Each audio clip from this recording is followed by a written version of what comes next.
Business Spotlight, brought to you by Cross Rhythms and Baba Baboon. I'm Sonya Farrell. This is Business Spotlight in partnership with Cross Rhythms City Radio and Baba Baboon. This week we've got something special as we announce our 100th guest for our 100th episode of Business Spotlight. Entrepreneur, family man, investor and speaker, Mo Chaudry, who is the chairman of M Investment Group and Pulse Global and former owner of Waterworld. Hello, Mo. Hello, Sonia. Thank you for the introduction. That's a very long introduction, wasn't it? It was. It's a bit of a mouthful, yeah. Mo, yeah. And just for everybody's sake, I'm not 100. You're not 100. I know. It feels like it sometimes. 100 years in business, 100 maybe. years in business, maybe. yeah. That could be next. But thank you so much, Mo, for coming in here into the studio for Business Spotlight. First of all, I'm going to ask you, how did you get into business and why? And where did the entrepreneur in you come from? It all starts off really from the background. The word entrepreneur is all about risk-taking. And I don't think, they make entrepreneurs in the classroom. You can't be taught. It's something that's in you. It's usually due to your own circumstances. And I had a very difficult upbringing. Mm-hmm. And that just got me into this frame of mind to want to better myself. And it really just started from there. And somewhere along the line, it's this instilled this fire in the belly type of moment. Mm-hmm. And that fire is still going. The fire's still going, and even starting out in business, Mo, I walked away from a role I was in 8 years ago. It reminded me not long ago. It was 8 years ago I walked away because I didn't know where to turn. And I went off and I set off on my own and I set off and I'm still learning every single day. But for yourself, what is it that keeps that fire going and what keeps, you determined and motivated in business? Well, I think it's the trigger. I think you need to find a trigger somewhere along the line. My trigger was triggered when I'm 16 years of age, when I abysmally failed everything at school, mm-hmm. failed all my O levels. And I think this is the light bulb moment. I just kind of got a job in a factory where my dad was working, who had been bankrupted pretty much within 2-3 years of starting his own business. And went from a lovely home to 2 up, 2 down with no indoor WC. And it just kind of dawned on me that if I didn't pull myself together on this and take responsibility for my own actions, mm-hmm. then my life was ahead of me and I could see it, I could visualize it. And it was horrible seeing it. And I thought, I need to do something about it. That's the biggest fright of my life, but the biggest moment of my life, that's when I started to change my ways. And that was the moment I thought, right, take responsibility mm-hmm. for your own failings. Don't blame the world. So I have a lot of lessons of life that I've sort of developed and learned over the years, but that was the very trigger moment, and that's where it all started. That hunger, because when you've been so rock bottom, from an immigrant background, not being able to learn speak the language and being bullied and victimized when I was a young person, it molds you into a certain sort of person. So you either become a victim, or as I call it, you've changed the word and become a victor. And it's a nice positive feeling to it. So I've always tried to use that negativity into a positive energy. And what was that first business journey like? Well, the first business journey... If you can remember.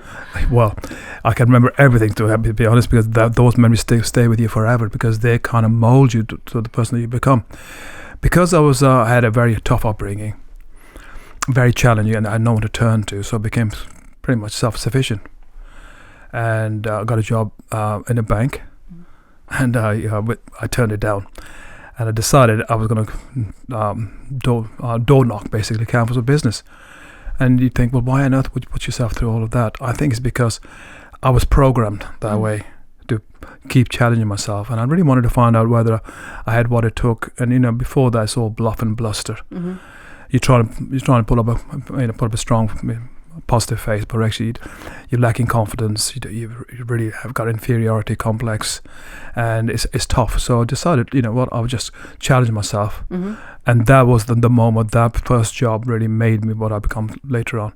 It taught me something about myself, and most people never fully understand themselves. Because, you go to school, you go to university, you get a job, you do a job, you become good at that particular job, but you're never really stretched. You're never really out of that box. Yeah. Well, what that taught me was, they call it cold calling. Mm-hmm. Well, I'll tell you what, if ever you've done knocking on doors, it's bloody cold. Mm-hmm. So, and sometimes even freezing. We knocked on doors in Buxton, for instance. So it taught me about some basic things. Yeah. Character. determination, that doggedness of not accepting no for an answer. And I realized that actually, whereas everybody fell away, it was a commission-only basis. I and one other lady, Christy, she's still around, were the only two that stuck it out for 6 months. She married, went off to Germany, and I stuck around. That was the making of me, and made me realize that I had the basic credentials to make a name for myself, but just didn't know how I was going to do it. Yeah. But that was the beginning. So how did you find that? Just what you said there is a little bit of a trigger. You knew you were going to make a name for yourself, but you didn't know how to do it. When did you know? What was it that changed, that made you think? When did I know that I was going to make it? Well, obviously the first trigger, motivation, and I thought if I can do this, I can really pretty much do anything. You know, it's like climbing a mountain or rowing across a channel or something, right? Once you've done something, it usually gives you that inner confidence and belief to want to better yourself. Just needed to find something to put my mind to. Yeah. So I think that's basically it. And obviously, I went then realized that actually knocking doors wasn't going to be a permanent job, but it was a start. And I worked set up on my own. Well, worked for another company for 6 months, and then I eventually started on my own after 18 months of experience in February 1985 in financial services. And that was when I had a second light bulb moment, and I realized I could make a fortune for myself if I did certain things in a certain way. And I believe, if I'm right, you tell me if I'm right or wrong, but I believe at the age of 30, you actually became a millionaire. What was that like to feel that at 30? Well, it was an amazing journey, because when you come from a poor, humble, I mean, we talk about humble. Well, a lot of people don't really understand what humble means. I was born in a medieval village with no provisions, no electricity, no plumbing, nothing. And then to come here, and then my father losing his business, me failing all my O levels, started out in £10 a week bedsit in Tunstall, it so happens. That's tough. Yeah. Okay. So life then, you know what it's like to be poor, and it's not nice. Okay. And you want to better yourself. So I found a way of bettering myself, and eventually when I did hit, and it's a momentum. You know, I learned along the way, you got to stay focused. You can't deviate. You can't lose your head just because you got a bit of money. And I set myself a goal, basically, and I've been setting myself goals all of my life. Eventually, when I got there, it's not like you're winning the lottery and think, "Whoa, I've got all this money." It's just literally it's a gradual process. You adjust as you're going along. But people say money isn't everything, and it isn't. But what money does do is gives you freedom. It gives you choice. It allows you to select what you wish to do with the rest of your life. You know, I would say things to my mates, saying, you know what, when I'm X-age, when I get an XR3i, that was like the big thing then, an escort, and I was going to retire at 30 and all this nonsense. And when you get there, you realize actually you're only just beginning. Yeah. You know, so it was the base that I needed to work from. So I did fast track my life, and I did certain things in a way that very few people know, but I also did things in a way where very few people are prepared to action. You know, life is not about talk, it's about actions, isn't it? We're a results-driven world. And I proved that actually if you get off your backside, you show some determination, and actually I also proved that by being different actually can be an advantage. How many people dress differently, try and look differently to stand out? Well, I would walk into a room and I would stand up because I was probably generally the only Asian person in the arena, in the room. So I used that negativity into a positive, and thankfully it's worked. And, you know, just taking you back a little bit there about something that you mentioned about having that focus and setting goals. Now, anybody, whether it's in life, your personal life, or even fitness as well, but in business, setting goals is something, having that focus. I know I've always struggled a little bit with this, but keeping that focus to have them goals can be quite difficult. Do you want to just elaborate on any tips? It's mindset, okay. It takes me, I mean, I love my history. It takes me back to sort of, you know, the Spartans, for instance, or the samurai warriors. It's all about that mindset. If you allow your mind to believe it, it will happen. If you allow your mind to not believe it, it won't happen. It's literally habits, forming habits. So I always love my sport. So I realized through sport that you form certain habits. And those habits stay with you forever if you allow it. And business is no different. It's actually business is just like sport. It's you have your ups and downs, you have your challenges, you have your setbacks, you have your wins. Just don't allow those wins to be too much whereby you lose your plot, and don't allow the downs to work the opposite way where you lose the plot. Stay sane. And one thing I always say is we handle every day. We have problems, don't we? Mm-hmm. But for every problem there's a solution. Mm-hmm. And if you haven't found the solution, it's because you're not looking. So that's what I would say in business. There's always solutions, and it's usually when you have that problem is when you learn. And when you then find a breakthrough, then it means you taking a further step up. So mindset, I would say, is the most important thing. That's why sport and business go hand in hand. And that's all I can say to anyone out there. And I think particularly in this day and age, there's a lot of mental challenges. There's a lot of mental issues, probably more publicized than ever before. Mm-hmm. You go to GP and they'll diagnose an illness for you. Okay, so you feel good. I've got this. I've got that. Well, what I come in from, you just get on with it. Or whatever the issue is, you just get on with it. And you've mentioned failures as well, and learning from failures. Is there anything where you can give maybe, a little brief example of a failure which is really stuck in your head, what you've had and experienced in your journey, in your business career, which you really learned from, that made an impact? How long have you got? Countless. I've made more mistakes than anybody else. That's because I've made more decisions than most people. But as I said, the very first trigger was when I was 16. When I failed my O levels, and I realized now why I failed them. Mm-hmm. All the things I've talked about now I wasn't doing. Yeah. So that was a challenging moment, and you can imagine, a lad of no prospects. I say to my wife sometimes, that we've been together since I was not 21, that her mother came to the bedsit one day. They were from Endon. And poor thing, bless her, really, she passed away. We were sitting there, and she'd be looking at, and I was putting 50p in the meter, and I ran out of money, and it was so cold, we're shivering away, and I looked at her face, and I must have thought, and what do you see in this loser? The boy of no prospects. That's where it was. So I think we are learning from setbacks all of the time. But that was the first trigger, but there have been countless triggers. I mean, water well, for instance, the first time round I didn't get it. I had numerous goes at it before I got it. Take my fitness club, the M Club at Newcastle. It took me 14 months to seal the deal, and I was relentless. I knew I needed to do the deal. So again, there are lots of setbacks. There's a lot of challenges, but there's some. I used to own quite a lot of property around there. The same principle. So I think the key is do not use the setback as a problem. Use the setback as a solution. And that's where you will find the solution, and that's where the difference between winners are and the rest. People, I look at the system of life as a conveyor belt. If you're going to stay on the conveyor belt, you will never see the light. You have to get off that conveyor belt and see what it's like in the real world. And that's when that's when you assess, you for the first time will be assessing for yourself as to whether you can cut it or not. Some people just don't want it. Some people want it, and because you want it, the will is there, you find the way. And I'm just going to touch on something there as well. Obviously, you mentioned Waterworld. You didn't get Waterworld straight away, M Club, and all the negotiations you must have been going through there. If there is somebody out there listening now who is in business and they are in a position where perhaps they are even going for a big deal, is there anything again there where you can say of things maybe what to be aware of, what to think of, or, to anybody who is listening about that? Good question. Instinct. When we're born, kids are free. They're free spirit, and usually that spirit gets knocked out of them by the time you're at school age. You have to conform. That's the problem. So you mustn't conform. You must think out of the box and never take no for an answer.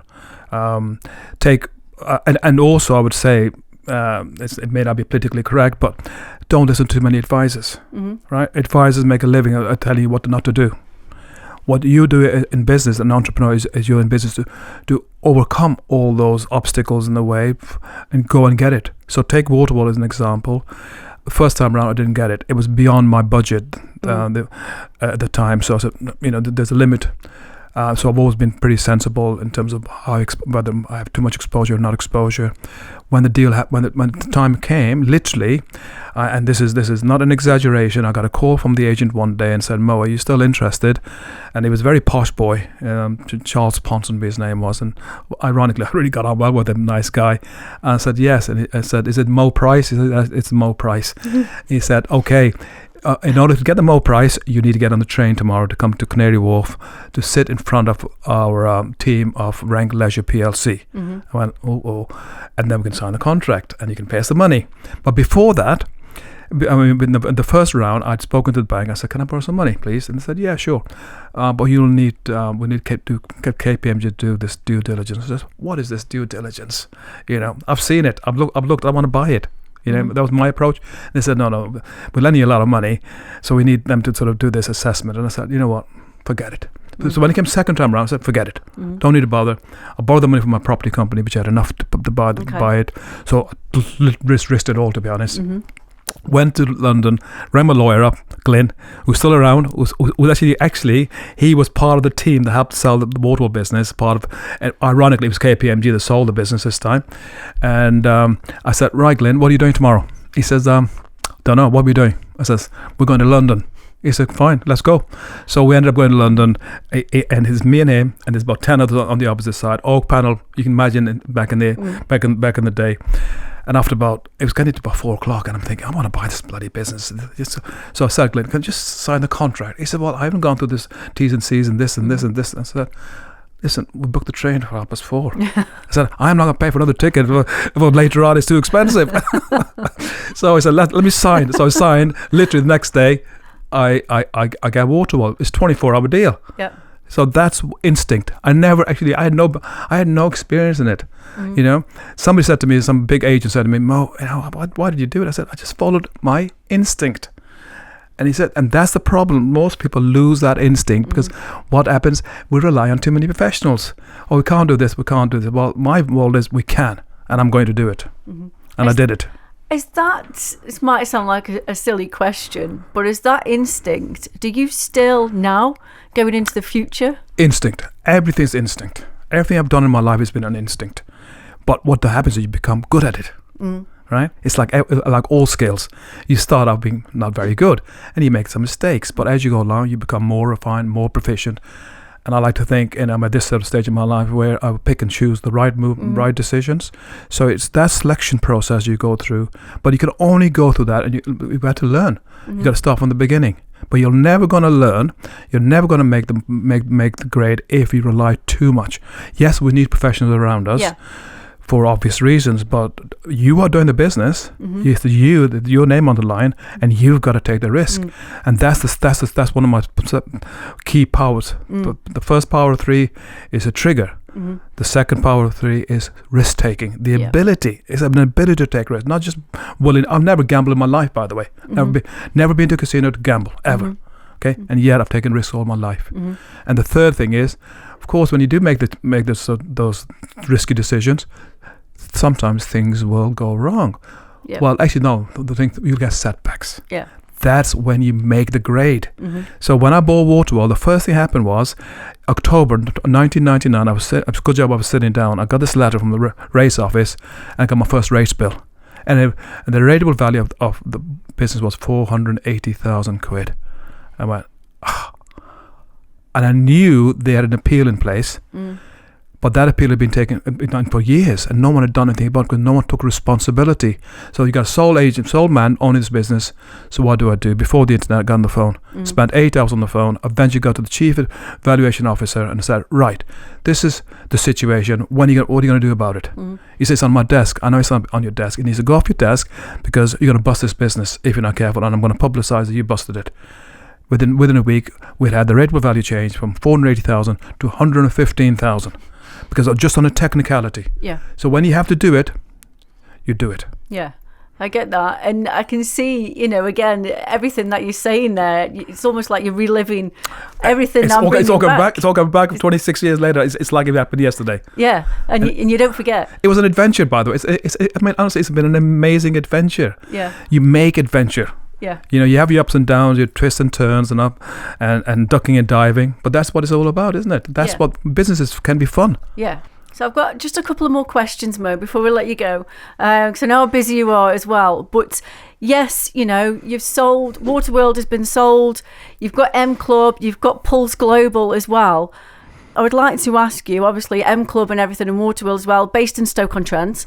Why Stoke-on-Trent?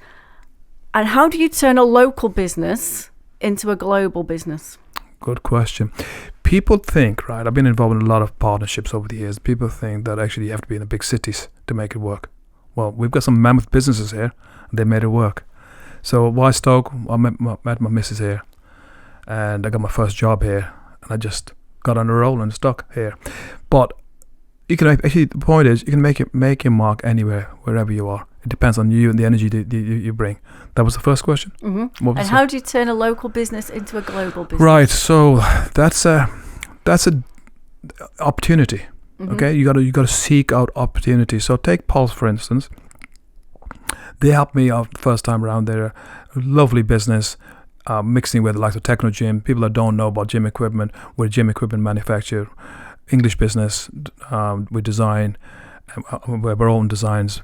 And when we trade globally, just an opportunity arose, and the opportunity came to me, and I invested in that business and took controlling stake in it 7 years ago, and that business now deals in 35 different countries, and we've just set up an office in Saudi Arabia, UAE, India, so it's amazing. That's a business based in Congleton, but we're the world over. So one of my focus is going to be to make it into something much more significant, and I think it's a different phase. Did I set this out when I was 21 years of age, living in a £10 a week bedsit? No, I had no idea. But the thing is, don't limit your horizons. Don't limit your ambition. It's just grab the opportunity, but seek it out and grab it. And what will happen is that people sometimes don't see those opportunities. So we can be based in Stoke, but it can be a global business, and I'm very proud to be involved with that. You're not stopping by any means at all. You are the entrepreneur. What is the future now, Mo Chaudry? Where do you want to take things? What can you share with us? Two things, really. One, I will continue to focus on business because that's what I do well. That's where my skill is. And I think I'm best serving society with what I do. And the consequence of that, of course, is that that creates employment and the wealth cascades down.